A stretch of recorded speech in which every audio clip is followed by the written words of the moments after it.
across America. Live, this is Point of View.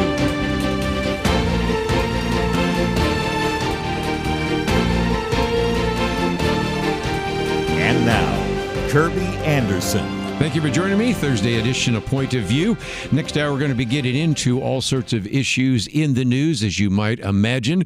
Of course, the back and forth between Zoran Mamdani as well as Benjamin Netanyahu. We'll talk about that. Of course, we've been talking about the issue of the Democratic Socialist of America and what is in particular the attraction of all this issue of socialism. So we'll talk about that. Very good piece on AI, or artificial intelligence, bad reputation is a making of their own. So we get into some of those issues in the next hour and hope that you will join us then as we talk about many of those topics. But in this first hour, going to be talking about a book that I think will be very helpful for many of you, especially even if you have not experienced it and perhaps you have friends that have, and that is Messy Mourning, Hope for Mothers Grieving the Loss of a Child by Suicide.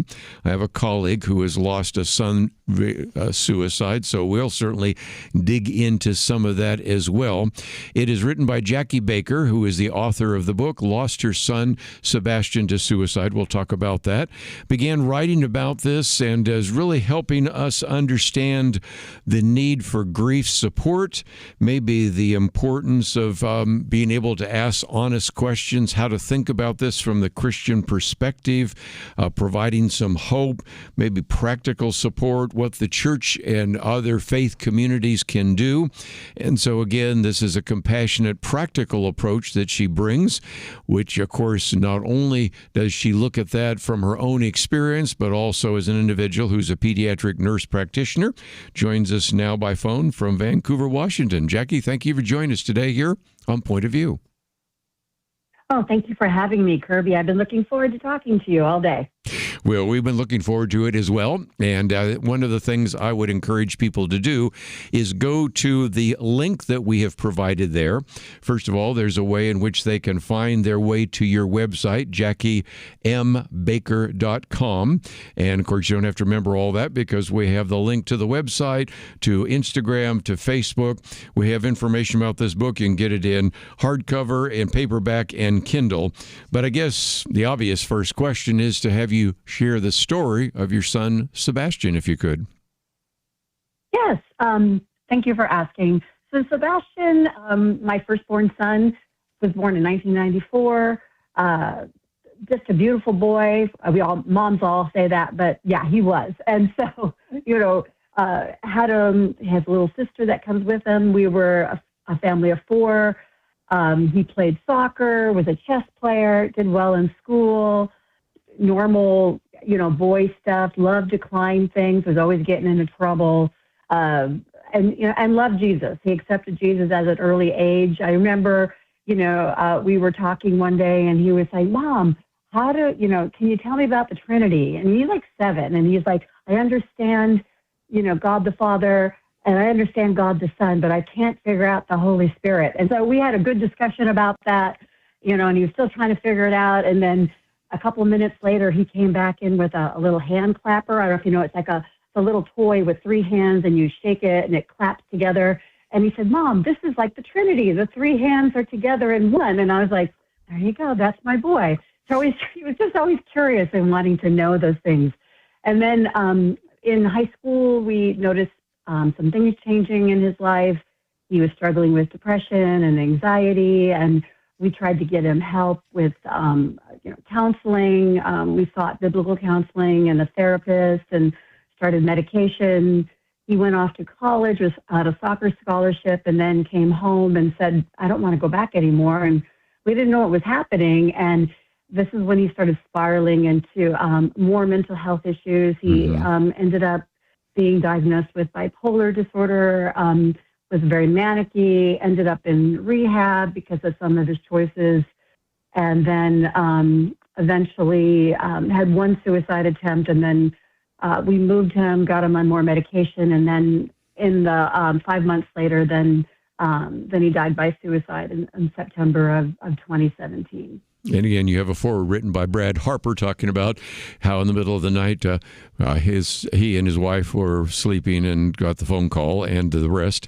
I might just mention, as we work our way through this, we're going to break it into some sections. You have a section on the unexpected storm, which of course is where we are right now, in the middle of the storm, and then after the storm and grieving, but also with some suggestions, because one of the things, Jackie, I recognize since we've been doing this broadcast for more than 50 years is that there are a good number of people that listen to this broadcast that are in some area of church responsibility. They're Sunday school teachers, small group leaders, maybe even pastors, even some seminary students listening to this. So there are some obvious practical applications for us as individual Christians, but you also, by the time we get to the end of your book, have some real practical suggestions for what the church can do, and that's important as well, isn't it?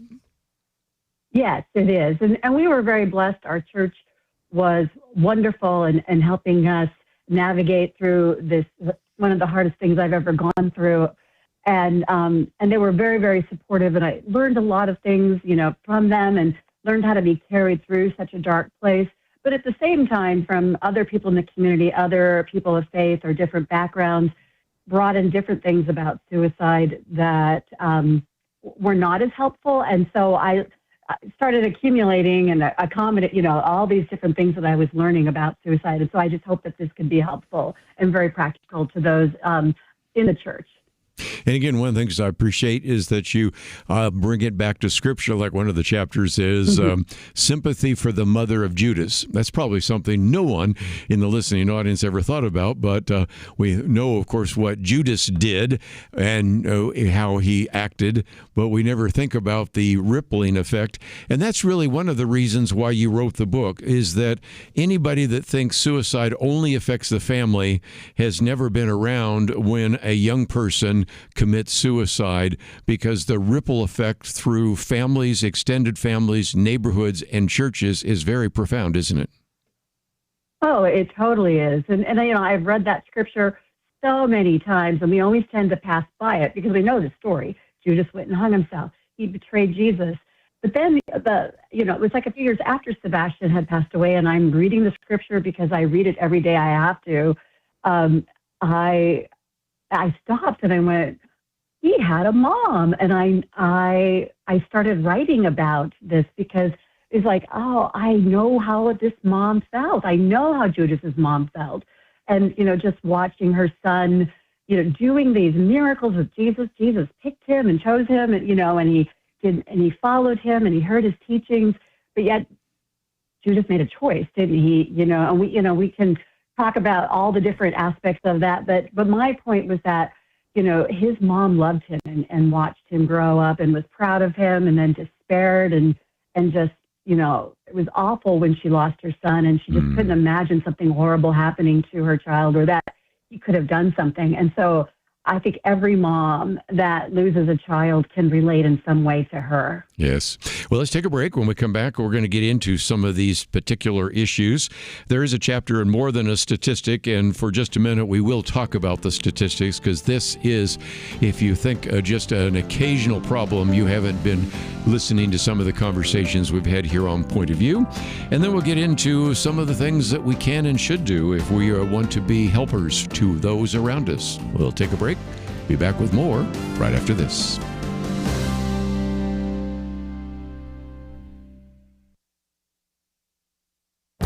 This is Viewpoints with Kerby Anderson. A recent article proclaims socialism is on the march. The writer focused on the Democratic Socialist candidates who are winning Democratic primaries. Socialist candidates have run for office in the past and rarely won. Why are these candidates winning in these midterm elections? Jim Garrity has a suggestion that comes from a book he was reading by Mark Manson. The book talked about the strategy used by perennial presidential candidate Lyndon LaRouche. His youth movement attracted many disaffected and agitated college students. Their tactic was simple: tell these young people that the problems they faced weren't due to their parents or even the government. They explained it's the system's fault. If they could just overthrow the system, everything would be okay. No more war, no more suffering, no more injustice.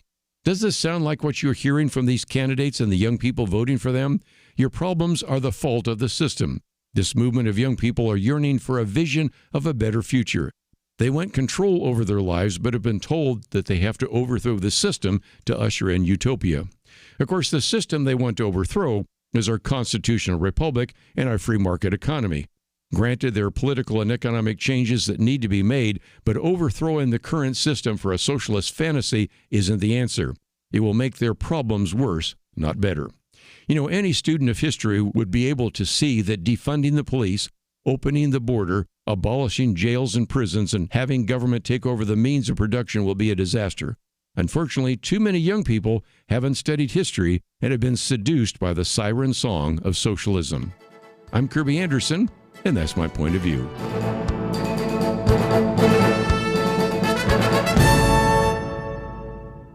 Go deeper on topics like you just heard by visiting pointofview.net. That's pointofview.net.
You're listening to Point of View, your listener-supported source for truth. Privileged to have with us today Jackie Baker. The book is entitled Messy Mourning, Hope for Mothers Grieving the Loss of a Child by Suicide.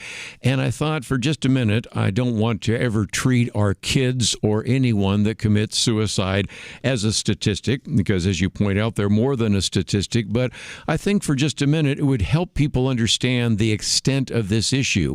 We've had Jonathan Haidt on this program before when we've talked about some of his other books. His most recent one is The Anxious Generation.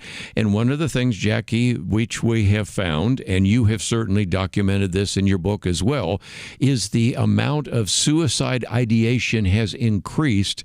So this has always been an issue. Even when I was in high school, back in the dark ages, if you will, I did have at least one friend who was a soccer player who committed suicide later on.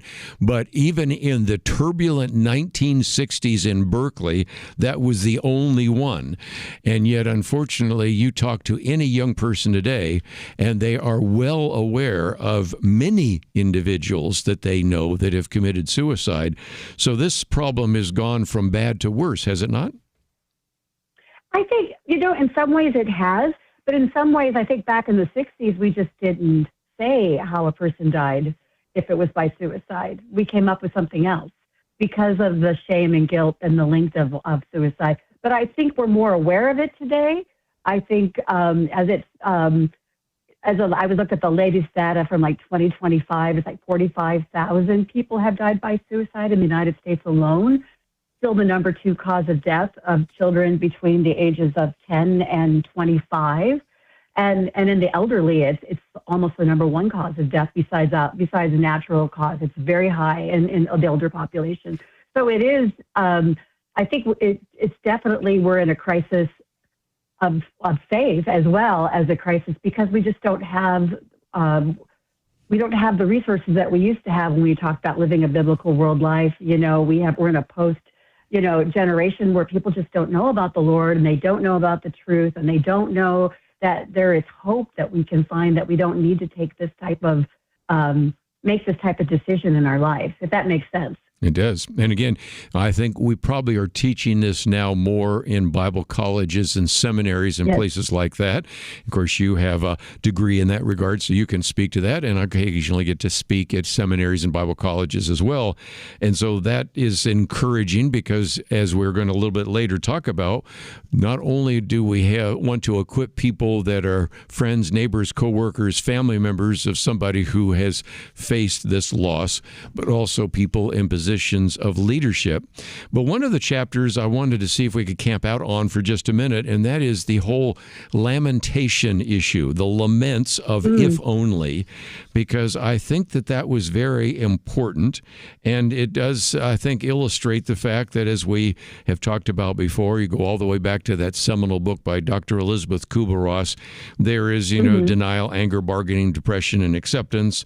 I've written a book on that subject on death and dying, but it does seem to me that this if only issue is one that an individual affected by this or friends of the individual really need to address. Can you help us out with that?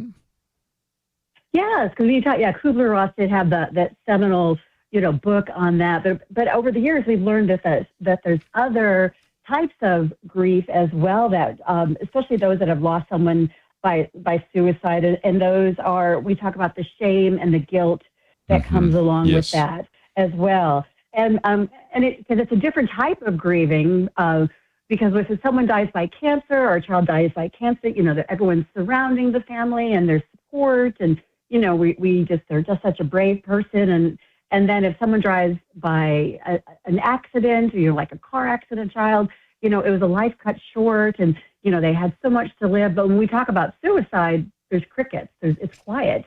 But there's a lot of that shame and guilt because of, what could I have done, or I should have done? I should have known better. I could have stopped this.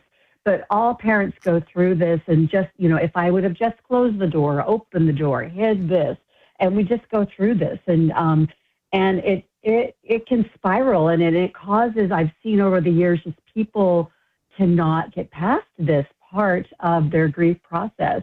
And so I really wanted to address that, to know that we can get through this, and you can only get through this by, one, with a relationship with Jesus, but he allows us to come to him and in those what ifs, and that we shouldn't be afraid to come to God, one, because he can handle it all.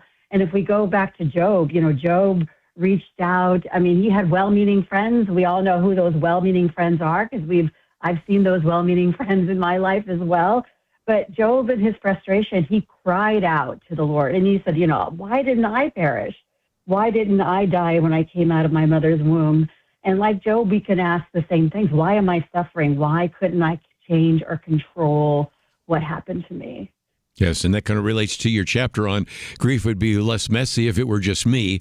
But I was going to go to Job because these individuals are referred to as miserable counselors, which I think shows that they maybe were trying to be helpful, but did more harm than good.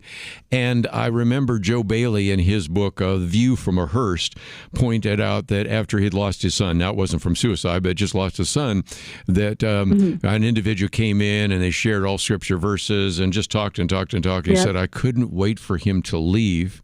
He said, another friend came in and just sat with me, prayed with me, and listened. And I hated to see him go. And in some respects, these so-called well-meaning people end up being miserable counselors. And one of those thought they would be maybe helpful to you by coming up to Steve and you and saying, did you know that the divorce rate is high after losing a child to suicide? And again, the question you had is, why did he share that? And first of all, is it accurate? But second of all, why did anybody think that was going to be helpful? Oh, yeah. It's funny because I thought of that person for so many years, because I kept saying, why did you say that to me? And they, just well-meaning Christian friends. And then that became kind of like I told my husband, we're not going to let that get us down. We're not going to cause that to be the demise of our marriage, that what our son, did. And so I started researching that as well, because you would always hear the 80 to 90% myth, and I call it a myth because we don't know where that, I could never find the sources. I'm like, well, there's got to be a source for this, right? Who said this? And so I looked and I would talk to other people and I would see it all over Instagram as well and social media on the suicide support groups. They would quote this, this statistic. And I'm just like, but where did it come from? So I went searching and I couldn't find it. And then I finally found the book that supposedly, it came from. And I mean, it did come from this one gal, and it wasn't even, when you find it, she wasn't even saying about suicide. She just said it's a risk factor for it. Mm-hmm. And then as I looked at it, and then I found out that, if you look at the most recent statistics, that the divorce rate is no different than anybody else, mm-hmm. From other factors. And the fact is that, a marriage, especially if it's based on Christ, it can be a protective factor, and it's actually drawn us closer together. We would say right now we have been closer to the Lord because of what had happened to us, and it just drew us together. But, grief experts have challenged this myth, and now there's more statistics that show that no, that is not the case. And we don't have to just, believe what we read, but I think it's good to look and see, is this true? And I'm always a curious person, so I want to know, where did this come from? And I'm glad to say it's not true. And it doesn't have to be our truth as all. That's what I want people to know. We're not destined to fail because of a choice somebody made. And we've all made poor choices in our lives, but clinging to Jesus and making our marriage a priority no matter what happens can be so protective and so helpful. And again, I'm glad that you documented that there. It was a book in 1977, and again, It was just saying serious marital difficulty. Well, guess what? Everything from debt to infidelity to a variety of others are, of course, create serious marital difficulties as well. And it's whether or not you choose to work through it or not. And so let's take a break. When we come back, though, section 2 is in the middle of the storm, and in particular, when suicide comes to church.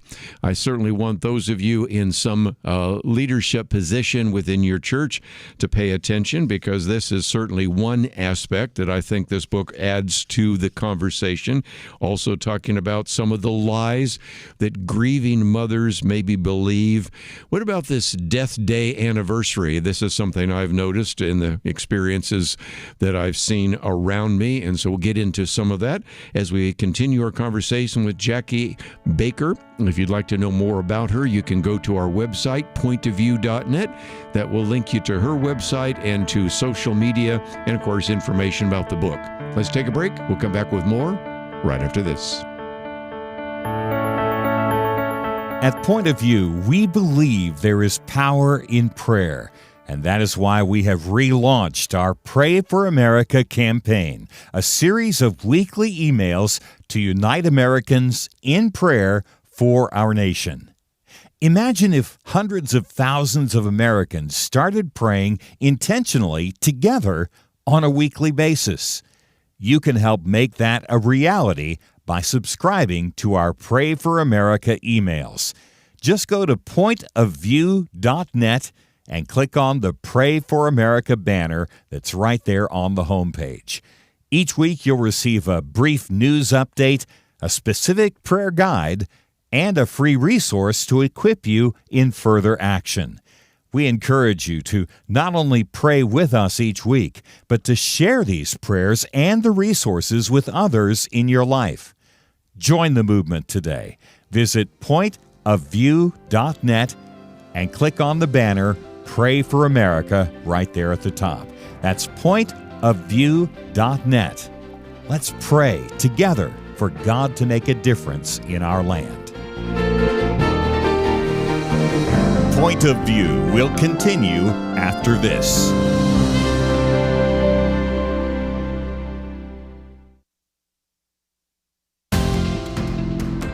You are listening to Point of View.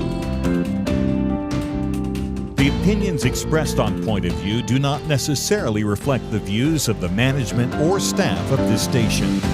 And now, here again is Kerby Anderson. Back once again as we talk about the book Messy Mourning, Hope for Mothers Grieving the Loss of a Child by Suicide. Jackie Baker with us. And the second section really talks about what happens in the middle of the storm, and in particular a chapter on when suicide comes to the church.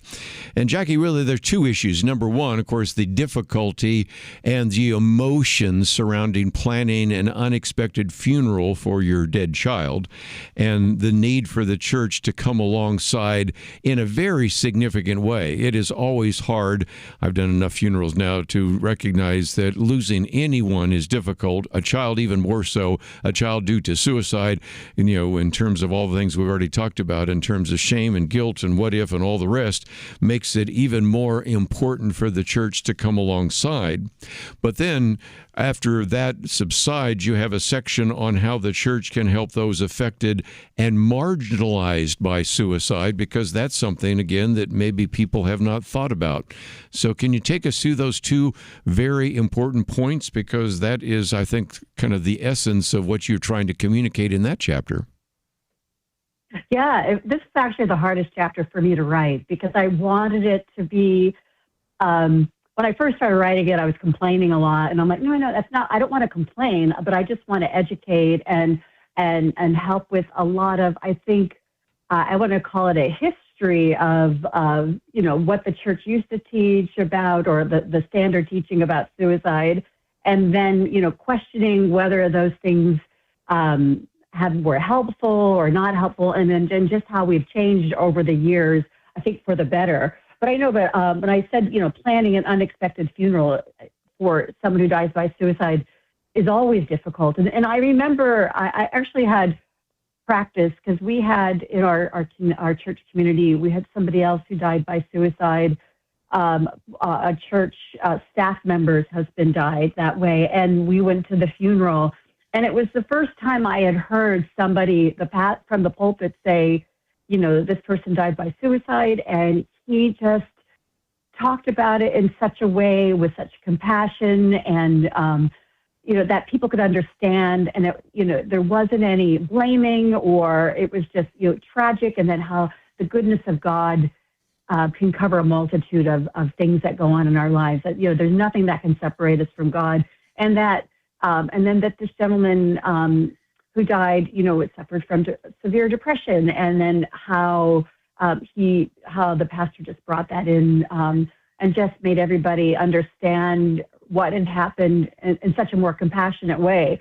So when our son died, same pastor, our good friend, I remember just telling Matt, I just want people to know what had happened, and I just want the gospel to be shared. And I just want them to know the goodness of God, that God is good in the midst of all this, horrible tragedy we've gone through. And he did. And I know there was over 600 people that attended that funeral, and they all got to hear the gospel, and they all got to witness, how the church comes together, how it can come together and support someone in such a, who has gone through such a devastating situation. And so, but, we, in the months that followed, we continued to receive the blessings from God's people. It was just totally remarkable. They just came and did things for us and cared for us. And it didn't go away in a couple of weeks. It went on for months and months and months.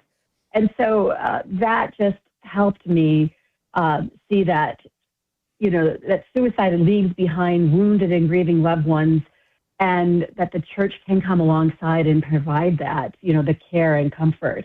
And so for those seeking, compassion and help from the church while mourning the loss of someone by suicide, we can get through this, and we can just learn to, continue to love someone. And so that's how I wanted to help those who were affected and marginalized by suicide. And the big thing I wanted to mention is that, and the church is getting better at this, that suicide is, it's a mental health issue and not a moral failing.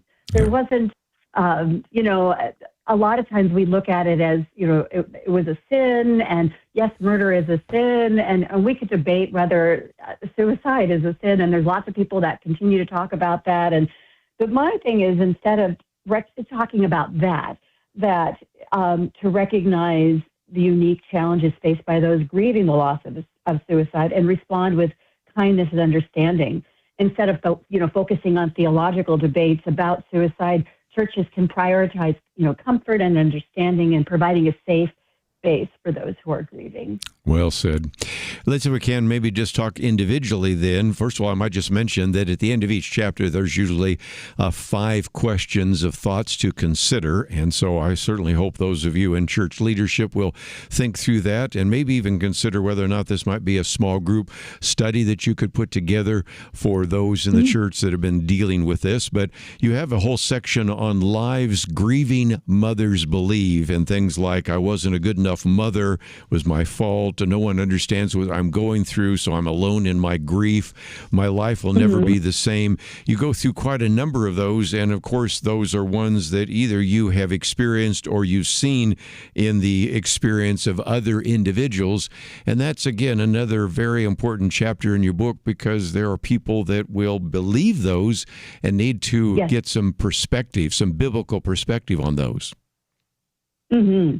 Yeah, and that's it's so easy to believe those lies, and I know a lot of it too. I think it's just either cultural or Satan, and we've heard it over and over and over again. We're told these things, but if we look at them, it's like, oh, those are lies, aren't they? And so that's when I started looking at, like, the big lie for some moms was, I wasn't a good enough mother. I mean, mothers are always told they're never good enough. Our social media promotes that. It was somehow our fault. It's easy to blame ourselves for something. And, and I just wanted to know that the truth is, it doesn't matter how good or perfect we were, no matter how social media tells us what type of wife and mother we need to be, if we homeschooled or, didn't school or or public school or whatever. And then, if we're a helicopter moms, there was nothing we could have done.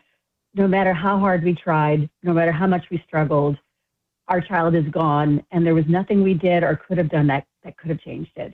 And that's the hardest thing to accept. And then we should have known, but it's not our fault. The truth is, I always have to remind myself is that I'm not God, and that's a hard one, because we want to be all knowing. We want, but only God is all knowing, right? And I want to know where my child is, but only God knows all that. And so we have to let go of that self-blame, because it can just hold us hostage from moving forward and from healing and from a closer relationship with God. And it took me a few years to realize this, that, but I can't blame myself. And it helped me have more compassion for my son and the struggles that he faced, because it wasn't about me at all. It was about him at that time. And then the other pain that no one understands what I'm going through. And that's when suicide is the 11th leading cause of death in the United States for all ages. And then, as I mentioned before, it's the second leading cause of death of children. I always say, if you lost a child to suicide, you're one of 49,000 grieving mothers. Every child that dies by suicide has a mom. And so you're not alone in this type of grief. Every person who has died by suicide has a mother, a wife, a husband, a sister, brother, a cousin, friends that are still living.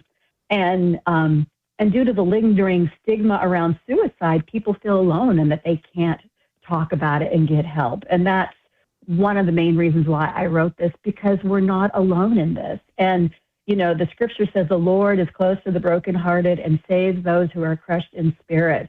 And I lived in the Psalms, and, and there, there's grief and pain and yelling and, and rejoicing and weeping, and God has heard it all, and he knows it all.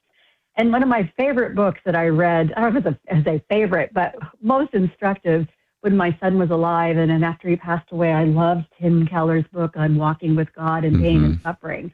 And he says, well, why are we surprised by this? And I think American culture, well, I'm always surprised, but if we live in this world, we're going to have pain and suffering, and people are going to die. And the longer we live, the more we're going to see of this. So we cannot be surprised by this, but we can know that God is with us through the whole thing.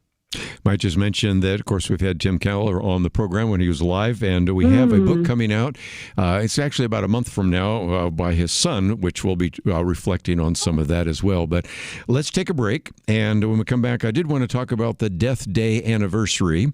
As a matter of fact, even this morning, I picked up a newsletter, and it's been 2 years since an individual had died, and I thought this idea of and tradition of a Death Day anniversary is something I wanted to talk about.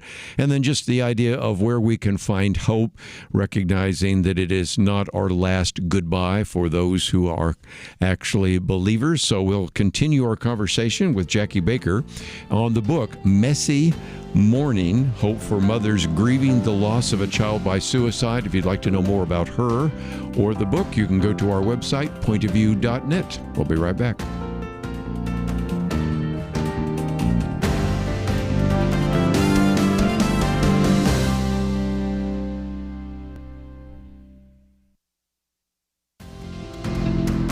You're listening to Point of View, your listener-supported source for truth. Back once again, we're with Jackie Baker, but I might just mention we have a link to JackieMBaker.com, and there is a place where you can find out more about what she is making available. You can learn about the book. You can pre-order it. Of course, we have information about that as well. And, of course, if you actually do get the book, you can submit your name, email address, and proof of purchase, and there's a bonus that's available. Isn't there, Jackie? Yeah, I've got a couple bonuses. There's a section on, it's a companion guide that goes over each chapter of the book. I have a handout. It's called 30 Days of Lament. I go through 30 Psalms, and you can go through a lament a day and through a specific Psalm and learn how to lament. You know, the Bible talks about lament all the time, so let's do our own lamenting I think it's a great way to practice that. I also have things that you can help and things that are not helpful when you want to help someone who's died by suicide as well. And then also, finally, I have a playlist that can accompany the book as well. So many good ideas. Let's come to this idea of a Death Day anniversary as it gets closer to September. Of course, that for you is a significant date, but it is something that I have noticed, and it is something that really goes back to church tradition, doesn't it? It does. I know, if you think about, during the Reformation, like I grew up in the Lutheran tradition, and it was like these, October 31st at church, we would go through and remember everybody, say their name in the church service who passed away. And so it was just a regular part of remembering those in the church who have died. And I think in our culture, we tend to, say 1 year and done. People don't like to hear about other people's death. And I think that's just changed because of the way we've sanitized death. I took a great course in college called Death and Dying that just changed the way I look at the dying process, especially in my nursing practice. And it's just, grief is just a part of our life that it's not something that is abnormal, but it's just, if we're going to be born, one day we're going to die. And so the grieving process comes along with that. And so when after our son died, I was very intentional about what do we do for the anniversary. And I think the anxiety that comes as the anniversary approaches is actually worse than the actual day itself, I think. And so I just remember just agonizing, what's going to happen? How am I going to feel? Am I going to make it through? And I liken it to getting on a roller coaster or getting ready to go on a roller coaster. And especially if it's your first time, you don't know what to expect. And you're standing in that long line and you're getting closer and your heart's racing and you hear people screaming and you don't know what's going on. And then finally you get on the ride, it starts and it's over in just a couple minutes and you're like, oh, it wasn't that bad. And that's what happened. That's what I felt like. And so we actually went to the happiest place on earth. I decided we're going to Disneyland. So we did. We went to Disneyland. We got a button that said, what are you celebrating? My husband thought that was really weird. I'm like, no, we're celebrating this. And people would ask us, and I would tell them, our son died a year ago. And I just remember this one woman, and she, one of the workers there, she said, it happens all the time. But you don't talk about it. So that started our tradition, and we were fine until we saw The Little Jedi, and we cried because Sebastian, we were big Star Wars fans. And so that started it. And then the second year we went to, my daughter was working with YWAM, and New Zealand, and we were big Lord of the Rings fans, and we took Sebastian's ashes and we threw them into Mordor and had a whole big celebration on the anniversary. And since that time, we've gone to England, and we've, gone hiking in Yellowstone. And this year we're going to Tombstone, Arizona to go visit that old Western town, because why not, right? So it's become a tradition. It's not something we dread anymore. We just know September is our travel month, and that's where we tell people we're celebrating Sebastian's, homecoming, into heaven. And so it's not become difficult anymore. It's just something we look forward to now. And I always check with my daughter, because she lives in Arizona now. I'm like, do you want to get together? Because she's no, we're always going to be together. And so as a family, we've made that decision. And not everybody wants to do it that way. But that works for us, and I think it's a lot of fun. I think so, too. Let's talk about how to use this book, because, first of all, you have an appendix of recommended books on grief and suffering, which goes on for about 2.5 pages, and then a whole section on selected psalms of lament, other selected resources, and in particular, of course, we've given you some visibility here in case somebody wanted to contact you. I've mentioned before that we have a link to your website, which has all sorts of information where people can even subscribe to some of the material, get those bonuses that are available, as well as, of course, we have some links to Facebook and Instagram and the rest. But just before we let you go, let's talk about this, because this book was certainly intended for individuals to go through it, but because you have thoughts to consider at the end, I think some of our listeners that maybe would want to take a group through this that are dealing with this issue, this would be a good small group resource as well, wouldn't it? Yeah, I think it would. Yeah, it just brings up a lot of good questions that I think we have a lot of presuppositions about suicide, and we haven't really thought about it. It's just part of our language and our culture and our church culture. But when you start thinking about it, it's like, oh, maybe I should look at it a different way, or reconsider it, or change these preconceived ideas I have. So I really think it would be helpful, and also then how to help someone who is going through this, or not just mothers, because I'm writing it from my, because of my story, but, a sibling, a parent, or a friend, like I said, because everybody knows somebody who died by suicide in this day and age, or somebody that knows somebody, or multiple people. And so it is commonplace, but I still think it needs more help and healing and hope to go along with it. Again, the book is entitled Messy Mourning. There's a section on the unexpected storm, which we've talked about, section 2, the middle of the storm, and then section 3, after the storm, grieving with hope. A number of appendices that we've mentioned there as well. And the book is about 280 pages of great material. And if you find yourself saying, this is something I need, or maybe I know somebody who would need this book and would really appreciate that, we have all the information necessary on our website at pointofview.net. Of course, we have a link to Jackie Baker in case you'd like to correspond with her off air and maybe ask a question or share a story. And Jackie, thank you so very much for writing the book, and thank you for giving us an hour today to talk about it here on Point of View. Well, I appreciate you allowing me to share my story, and so that it can reach all the people that that need it, because that's the reason why I want it. I just want to provide hope, let people know that, yes, God is good in the midst of the worst things that could happen to us. And for most mothers, this is probably it. And so I just want them to know that there can be hope. They can find joy again. And knowing Jesus is so helpful in the process.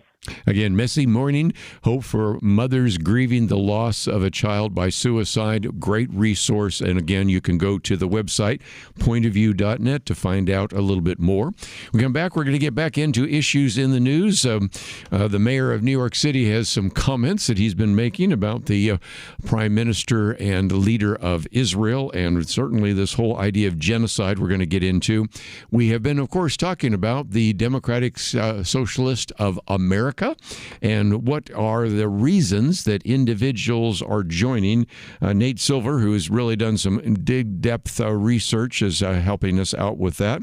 We'll talk about the issue of artificial intelligence, as we have so often, and even a great sense of hope that education can be fixed, talking about what has been taking place in the state of Arkansas, written by our good friend Star Parker. So lots of material that we're going to cover in the second hour, and if you would like to know a little bit more about this book or some of the resources that we'll be mentioning, some of the articles we'll be mentioning in the next hour, you can find all of those at the website pointofview.net. We'll be right back.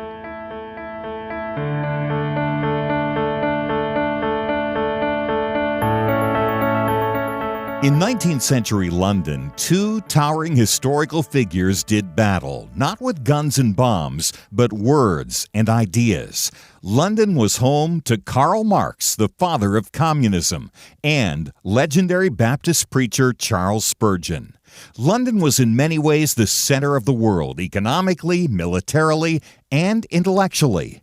Marx sought to destroy religion, the family, and everything the Bible supports. Spurgeon stood against him, warning of socialism's dangers. Spurgeon understood Christianity is not just religious truth, it is truth for all of life. Where do you find men with that kind of wisdom to stand against darkness today? Get the light you need on today's most pressing issues delivered to your inbox when you sign up for the Viewpoints commentary at pointofview.net/signup. Every weekday in less than 2 minutes, you'll learn how to be a person of light to stand against darkness in our time. It's free, so visit pointofview.net/signup right now. pointofview.net/signup. Point of View will continue after this.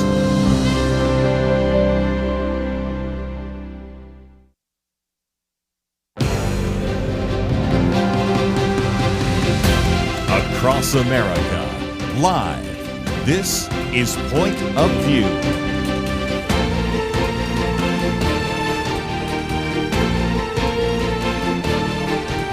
And now, Kerby Anderson. Second hour today, let's get into some of the issues in the news, and there is quite a bit. But first of all, I wanted to focus a little time and attention on something that most of the talk shows have been talking about, and really we've sort of ignored till now, and that is the claim by the New York mayor, Zohran Mamdani, really even when he was a candidate, who said that when Benjamin Netanyahu, who's the prime minister of Israel, shows up in New York to speak at the United Nations, he will arrest him. Now, first of all, we knew that this was a very significant claim, but it also is I guess I could say, silly or insignificant claim in another sense, because it's not going to happen, and we knew it was not going to happen. And probably one of the best ways to illustrate that is when he was president, Joe Biden, who was the president of the United States, his administration considered for a moment and rejected on procedural grounds and moral grounds the idea of actually arresting Benjamin Netanyahu, based upon, of course, what is a edict that came down from an international international criminal court, and the United States does not observe anything from the ICC, the International Criminal Court, nor does it enforce anything from the ICC, the International Criminal Court. So that, I think, should end it. But I thought this is a good sort of back way into a bigger question, and that is one in our first article by Noah Rothman, because he says for the left, the genocide lie does all the hefty lifting. And he points out that now, because that word is used so often, the reality is that it has become now sort of a de facto litmus test for anybody in the Democratic Party. I was watching an interview the other night with the governor of the state of Colorado, who is a Democrat, who in some respects was really upset about some of the, if you will, anti-Semitic statements being made by fellow Democrats. And he, along with, let's give credit as well to Senator John Fetterman from Pennsylvania, have been critical of that. But when it came time then to actually particularly set aside that idea, well, that didn't go so well, and he simply said, well, I hate Benjamin Netanyahu. So it's almost impossible now for an individual running in the Democratic Party to actually get any kind of traction and not receive all sorts of pushback and maybe even physical violence in some cases, as we documented yesterday, if they don't pass this test. It's a pass-fail quiz. Are you convinced that Israel is engaged in genocide? And if you don't wholeheartedly accept that, there is going to be a price to pay, and we've documented some of that already.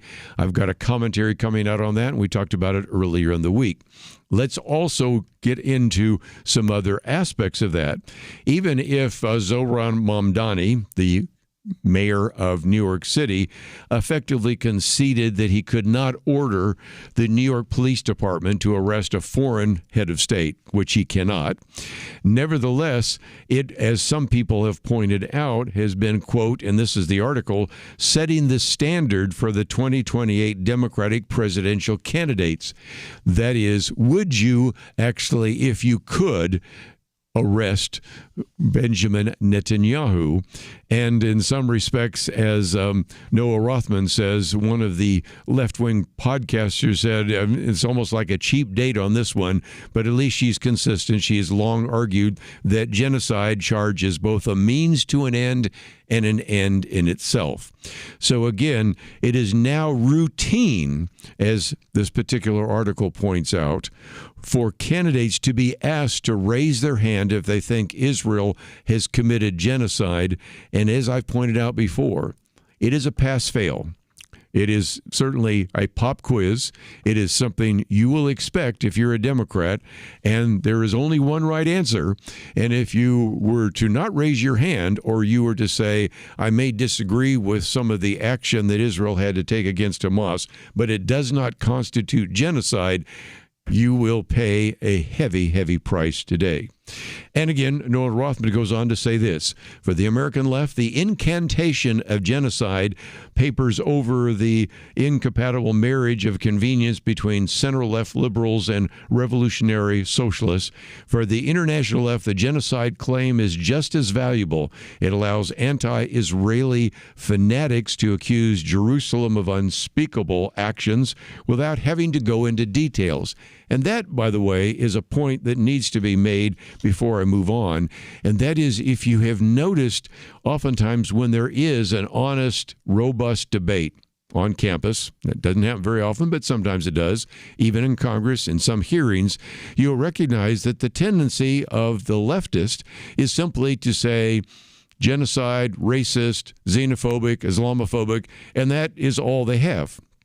And as soon as you engage in any kind of real discussion, well, why do you say that? What evidence do you have? Then the voice is just raised another octave. There's more shouting, and it's really just an attempt to shout you down. And if nothing else, it illustrates again that this claim of genocide, once you make the claim, you don't have to give it any justification. You simply talk about that as well.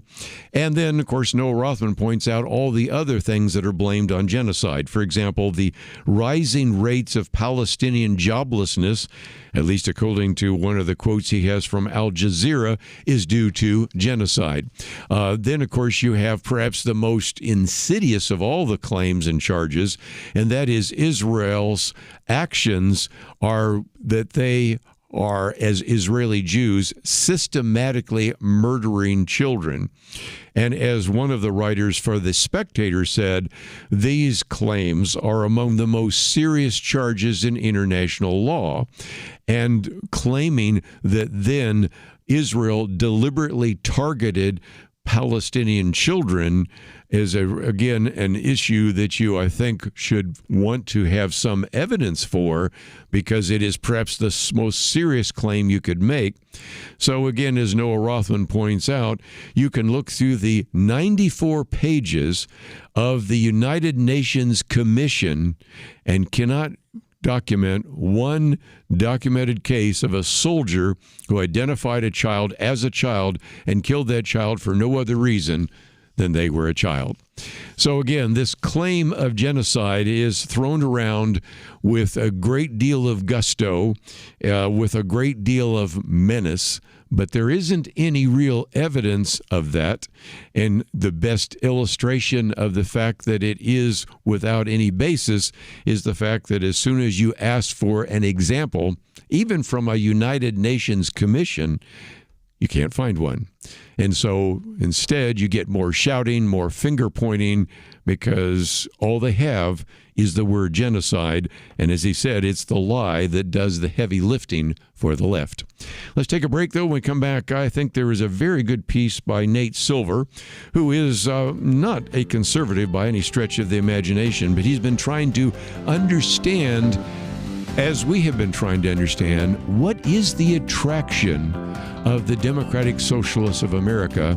He goes into some detail. We've posted it. We'll talk about it right after this.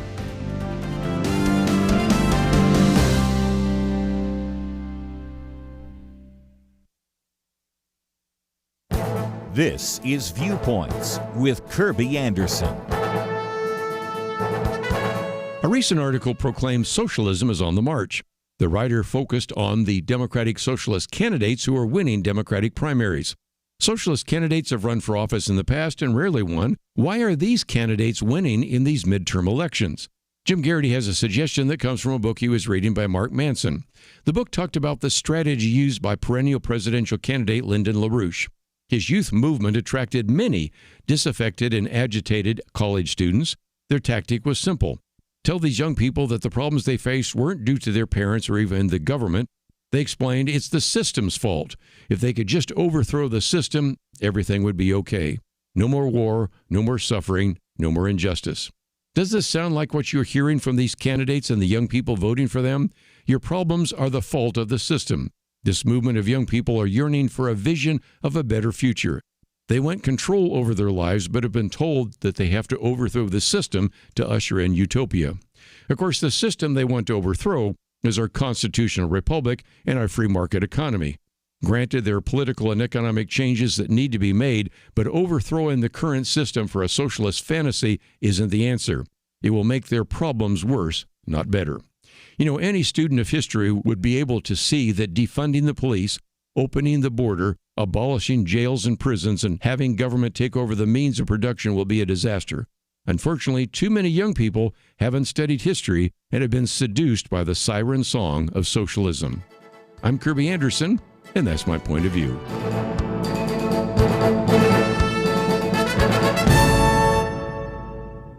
Go deeper on topics like you just heard by visiting pointofview.net. That's pointofview.net.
You're listening to Point of View, your listener-supported source for truth. Back once again, let me, if I can, try once again to answer the question, why is it that so many young people are attracted to socialism, and in particular, the Democratic Socialist of America?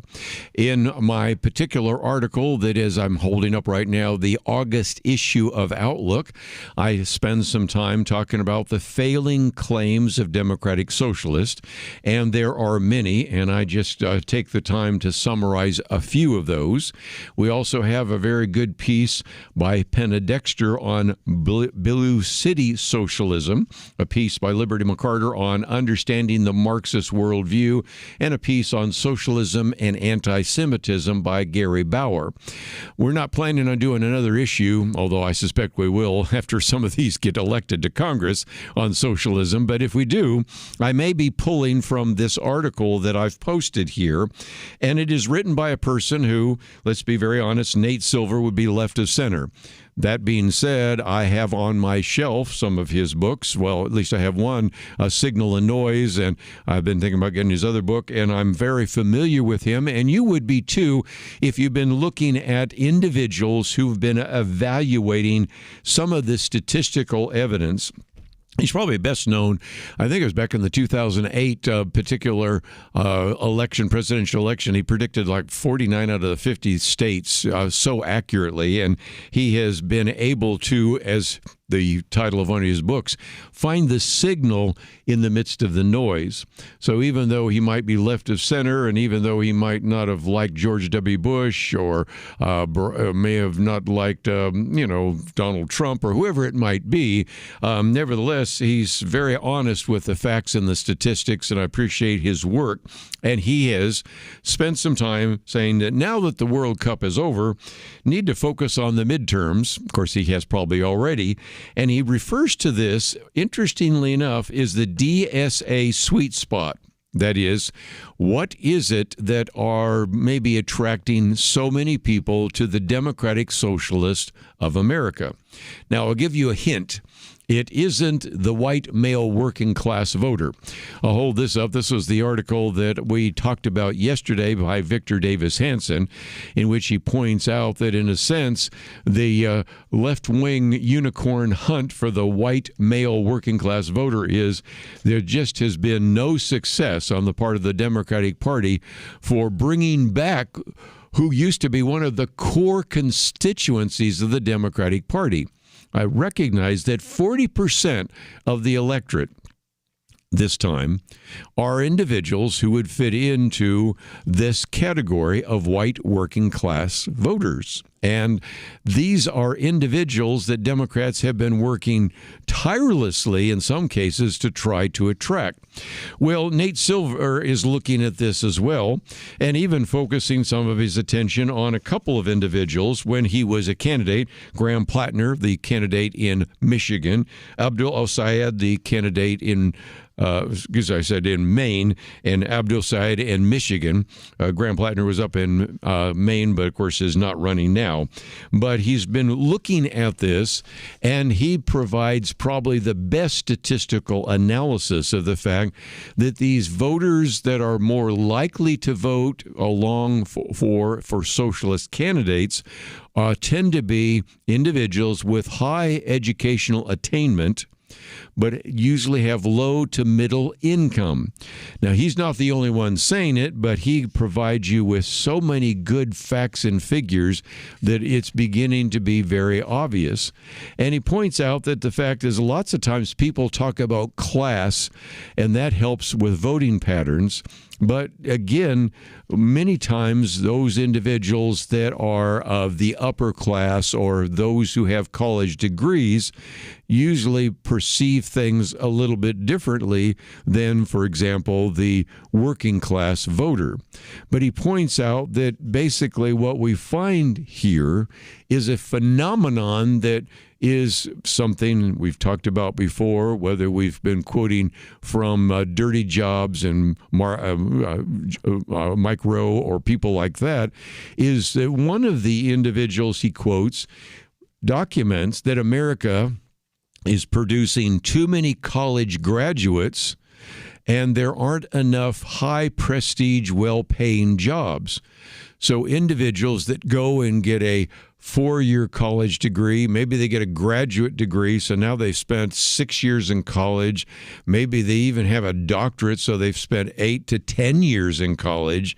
Then they come out with incredibly large student loans and other kinds of debt, and as a result don't find a job that allows them to pay that off very easily. And so one of the things he puts together, and I'll hold this up for those of you watching online, is a lot of these grids. And I would encourage some of you that are maybe involved in these midterm elections right now. Maybe you're a voter, maybe you're a campaign volunteer, maybe you're a candidate yourself. You will benefit from, again, this will take you 15 pages to print out. They'll look at this, but what he's finding is the most Democratic voting group in America are voters with postgraduate degrees, but who have lower to middle household incomes, anywhere from $30,000 a year to $60,000 a year. And that tends to be the sweet spot for the Democratic Socialist of America. Now, I can understand that under a particular issue, but let's first of all point out how unusual that is. Usually, historically, people with very good education usually also have high income. And, of course, he then breaks it down into the different individuals in the graphs. But he thinks that this is something that is very significant. And it brings me back to the commentary that aired yesterday. Those of you listening today are hearing it again. So I guess the one on the socialist surge was so good we played it twice. But nevertheless, I point out the fact that these are individuals who are disaffected. They're individuals who said, we played by the rules. I went out and got the college degrees you said we should get. And now I'm working as a barista. I'm working as a part-time teacher, as a writer, whatever, but I'm not making the kind of income to even pay off my loans. And as a result, I'm convinced that the system is flawed. So we need to overturn the system. Hence the attraction of the socialists of America, the Democratic Socialist of America. By contrast, he says, who are the most Republican voters in this country? It's not necessarily voters with a lot of economic anxiety. Rather, it's just the opposite of the Democratic Socialist of America. It's high earners who didn't attend college.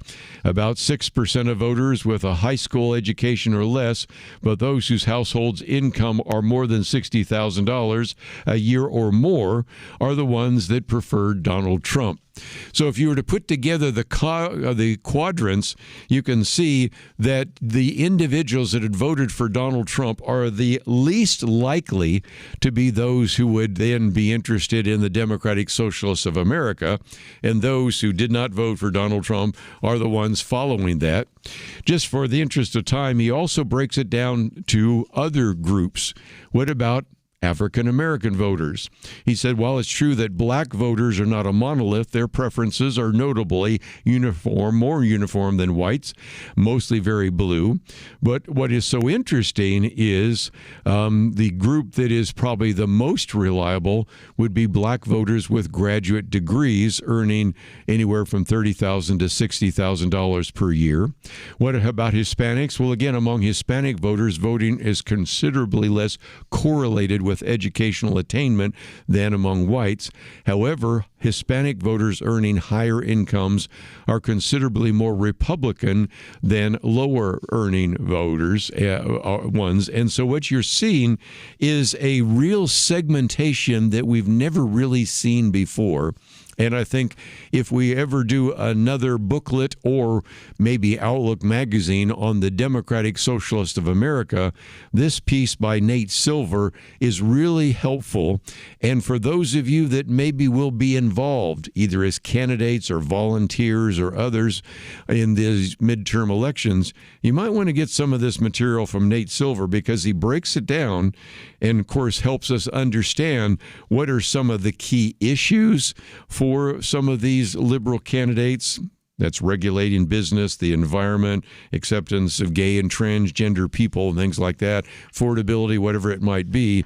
But it illustrates again that these midterm elections may be very different, not just because we have so many Democratic socialist candidates that are winning Democratic primaries, but because some of the constituencies that used to exist are shifting in very dramatic ways. Anyway, let's take a break. We've got a lot more to cover. We'll do that right after this.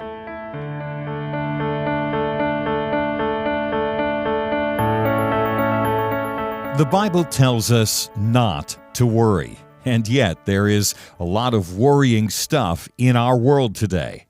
Thankfully, the Bible doesn't stop at telling us not to worry. God gives us a next step. He says we need to pray. But sometimes even knowing what to pray can be difficult, and that is why Point of View has relaunched our Pray for America movement, a series of weekly emails to guide you in prayer for our nation. Each week you'll receive a brief update about a current issue affecting Americans, along with a written prayer that you can easily share with others. We'll also include a short free resource for you in each email so you can learn more about the issue at hand. Will you commit to pray for America? Go to pointofview.net. Click on the Pray for America banner at the top of the page to subscribe. Again, that's pointofview.net. Click on the Pray for America banner. Let's pray together for God to make a difference in America. Point of View will continue after this.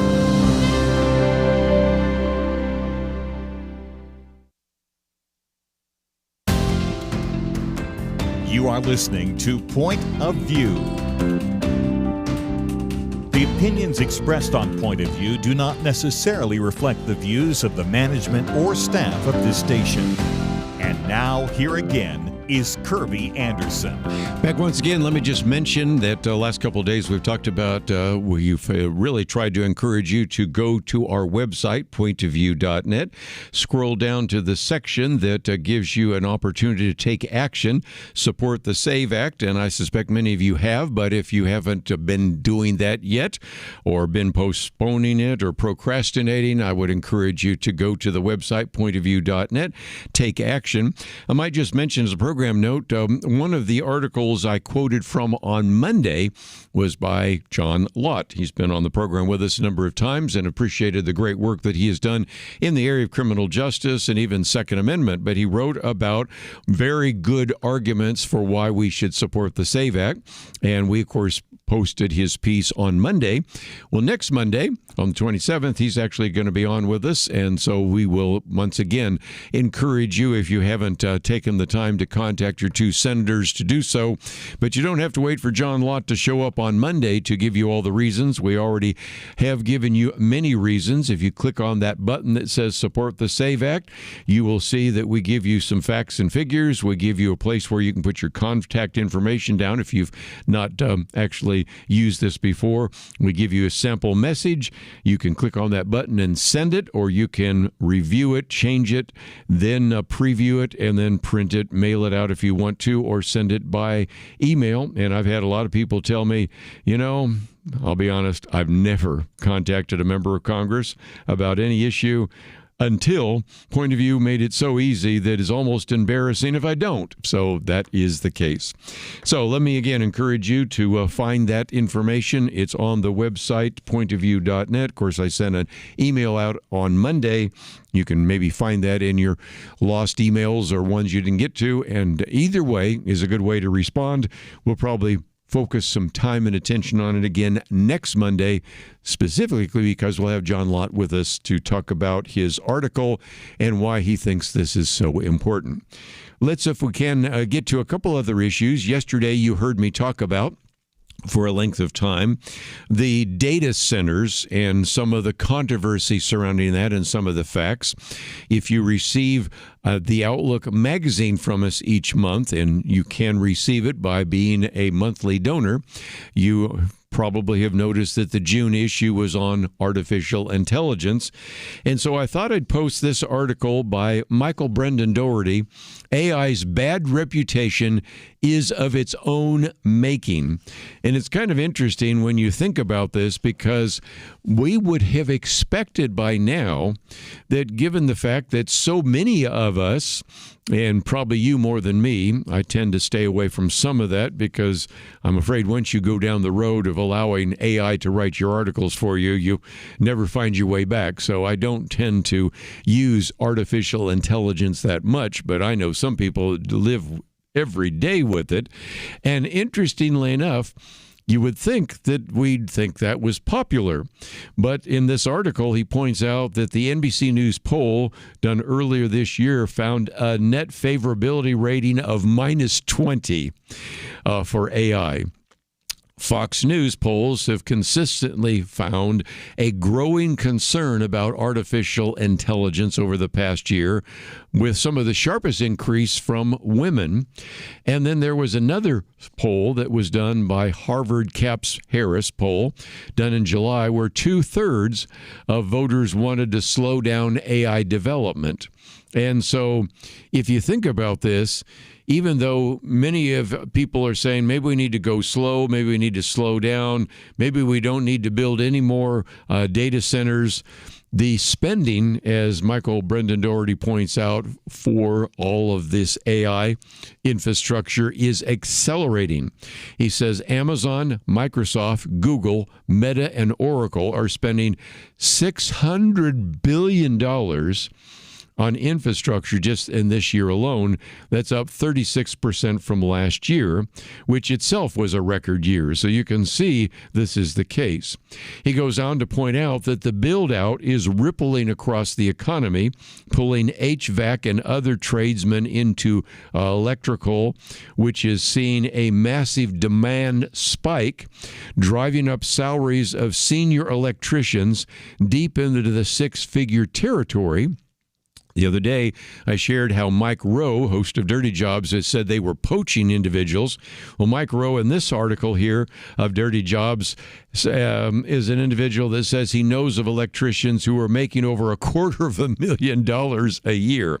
Now, again, these aren't your typical electricians that come and fix the lights in your house. They have to have certain kind of special characteristics. But nevertheless, BlackRock right now is predicting that America is going to run out of electricians that would be needed to build data centers. So you can see that we are seeing a massive expansion. There is more spending than ever before, but still, most Americans want to go slow. Many Americans want to just stop it entirely. And so how have the leaders of AI responded to all this? They've done a really poor job. And that's what the rest of this article is all about. Let's pick on each one of them. Sam Altman, he's the CEO of OpenAI, worried that the public absorption of AI does feel surprisingly slow. So he's complaining about it isn't going fast enough. At a tech conference this year, Jensen Huang, you might know him as the CEO of NVIDIA, which of course is the chip producer that is minting money off of, again, this boom, called the public backlash extremely hurtful. And so, again, you have to certainly begin to ask a fundamental question, because as Michael Brendan Doherty points out, the AI industry has itself to blame for these attitudes. How can Altman be surprised at public's reluctance when he signed a letter in 2023 saying that AI posed a risk of extinction to humanity? How can Huang just last December said that the technology would touch every job and seemed to echo an industry-led narrative of social catastrophe? And how can the head of Anthropic, the CEO there, say in May last year that AI would cause a dramatic spike in unemployment in the very near future? And even Jeffrey Hinton, who is he? Well, he's known oftentimes as the godfather of AI, was reported to have said that it seems very likely that there will be unemployment with tens of millions of jobs displaced. We shouldn't be surprised when AI is mentioned, for example, in some of these graduation ceremonies by some of these tech mavericks and mavens, that when they mention the word AI, there's a chorus of boos that come from many of the students who are graduating from the university. And so Michael Brendan Dougherty concludes by saying this: no industry in the history of the world has marketed itself with such imbecilic self-sabotage. What we're building is horrible, will ruin your livelihood, and possibly enslave you. It's also inevitable, and oh, please, may we have a few acres to scale up our operations. I just think it is amazing that if you want to get a textbook case on how to destroy your industry, the leaders of AI are doing a pretty darn good job of it right then. He goes on to say they're doing this at a time when people are more ambivalent than ever about the social transformations that have taken place from the internet, smartphones, and social media. And there's, as he says, a growing unease with the costs these technologies seem to impose on us, and maybe just a desire, maybe even a nostalgia for a technological landscape that didn't immediately strike us as being dystopian. And says it doesn't have to be this way. AI companies could emphasize the good they're doing, and then he gives some examples, many of which I had not heard of, and it illustrates again that if you're trying to win the public opinion battle, and if you're trying to win over the hearts and minds of the American people, talking about the fact that AI poses a risk of extinction, that AI is going to lead to the unemployment on the rate of tens of millions of jobs, probably not the best thing to lead with, but nevertheless, that is, I think, a good illustration of how individuals, the leaders right now in artificial intelligence, have created such a bad reputation, and they really only have one thing to blame. It's the words and the actions that they've been engaged in. Well, let's take a break. When we come back, we'll get into a little bit of education. Going to be talking about some really interesting things happening in the state of Arkansas. We'll also talk about that tomorrow with our good friend Kelly Shackelford. So this will be one for today and one for tomorrow when we talk about what's happening in Arkansas. We'll be back right after this.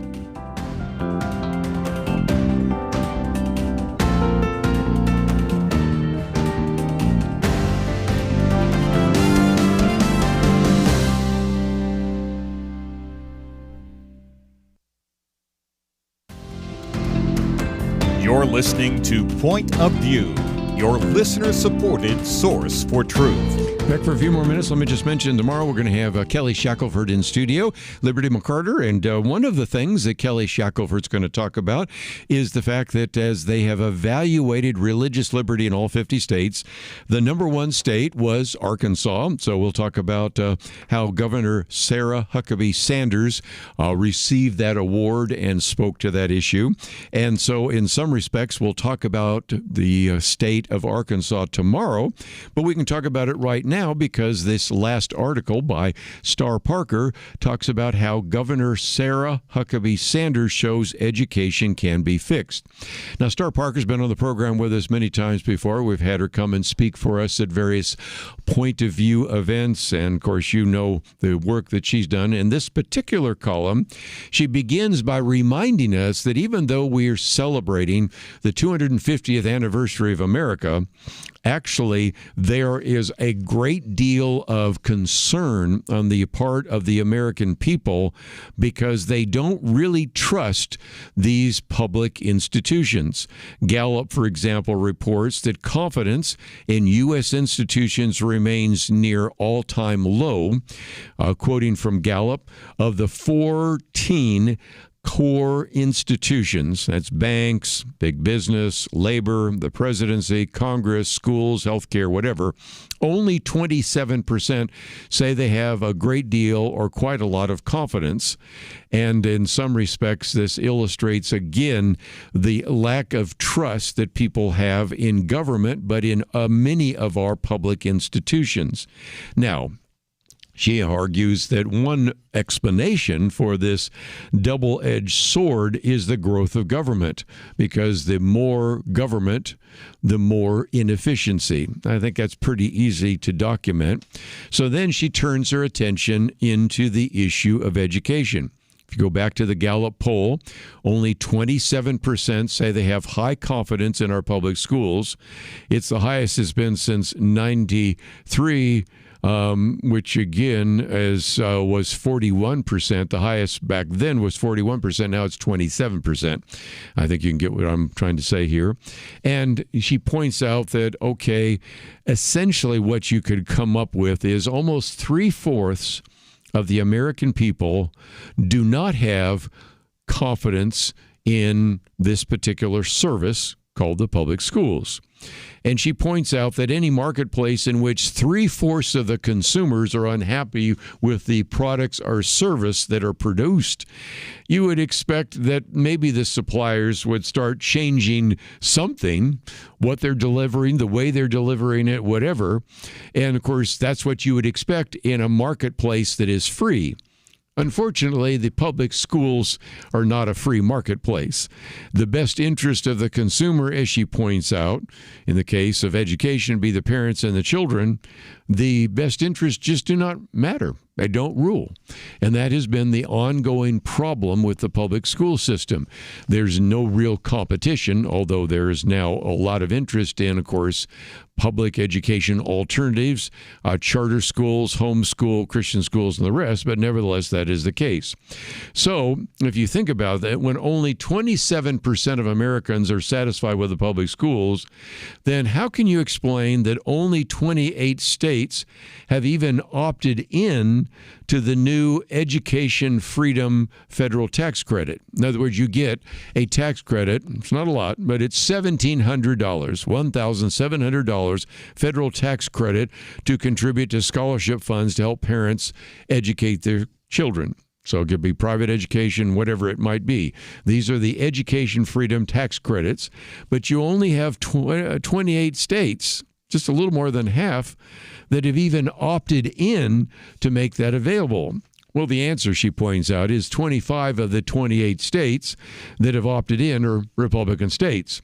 Democrats are not opting into that, and as she points out, are subservient to the hundreds of millions of political campaigns from teachers' unions and their agenda to indoctrinate our students with progressive values.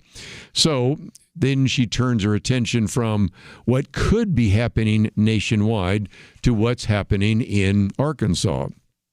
Now, there is maybe a little history necessary. I remember when Bill Clinton was running as a candidate, one of the criticisms he always received is, look, you've been a governor of Arkansas, and Arkansas is really not doing very well in education. And, of course, he then gives all sorts of answers to that. But let's see where we are now, because under the leadership, Star Parker says, of the Arkansas governor, that would be Sarah Huckabee Sanders, Arkansas set up its Education Freedom Accounts program, established a platform through which parents have available scholarship funding to use to choose where they want to send their child to school. And now the data is coming in. The program's been in existence for 2 years. And according to a Wall Street Journal opinion piece, students participating in the Education Freedom Account program are outperforming nearly 60% of the students nationwide in math and English on standardized tests. Now, the Education Freedom Accounts provide $6,600 to $7,600 to each student in educational expenses. So that is the case. But interestingly enough, let's just do a comparison. We've been picking on Zohran Mamdani for a minute, so let's do that. Let's compare, say, Arkansas to New York. and in particular might even look at New York City, but let's just look at New York State right now. And they have opted not to have the education freedom tax credit. And the editorial in the Wall Street Journal points out that despite the fact that New York City, are you ready for this? New York City spends $42,000 per student in public schools. The scores in math and reading are dismal. And I think it just illustrates the case that even the suggestion from the Wall Street Journal is, could, Mr. Mayor, New York City take that $42,000 and maybe split it in half, giving a scholarship voucher worth $21,000 to each child and another $21,000 to a savings account in the child's name. After 13 years, when the child graduates from high school, there would be $300,000 accumulated, which would again provide them with the benefits. It's kind of a variation of what, of course, are called the Trump accounts. But look at this. 2 years into the program, Education Freedom Accounts, the students are doing better in Arkansas, which has always had needs, doing better than nearly 60% of the students nationwide in both math and English. And you just cannot tell me that competition in education and providing alternatives to education don't actually merit some results that need to be considered nationwide. So again, 27% of Americans are feeling good about the public schools. Essentially, 3/4 are not. But when it comes time to say, well, maybe they could take advantage of the new Education Freedom federal tax credit and some of the other benefits, well, only 28 states have opted for that, and of course 25 of the 28 are Republican-controlled states, which I think tells you a great deal about the future of public education if we continue doing the same thing we've been doing for decades. The definition of insanity, doing the same thing again and again and expecting different results.